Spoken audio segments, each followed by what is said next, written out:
త్రేతాయుగము ద్వాపర యుగాలలో అత్యంత సునాయాసంగా పెద్ద పెద్ద యాగాలు, రాజసూయ యాగము, అశ్వమేధ యాగము, ఇటువంటి యాగాలను కూడా అత్యంత సులభంగా చేసేవారు. ఎందుకు? వారికి కలి ప్రవేశం లేదు.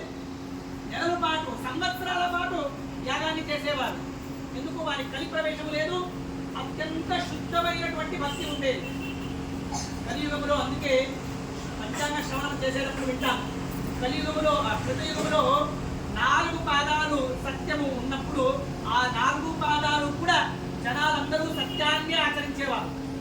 త్రేతాయుగానికి వచ్చేసరికి 1 పాదము అసత్యాన్ని ఆచరించేవారు, 3 పాదాలు సత్యాన్ని ఆచరించేవారు. ద్వాపర యుగానికి వచ్చేసరికి 2 పాదాలు సత్యాన్ని ఆచరిస్తున్నారు, 2 పాదాలు అసత్యాన్ని ఆచరిస్తున్నారు. కలియుగానికి వచ్చేసరికి 3 పాదాలు అసత్యము ఆచరిస్తున్నారు, ఒకే పాదము సత్యాన్ని ఆచరిస్తున్నారు. ఇటువంటి సమయంలో, ఇటువంటి కలి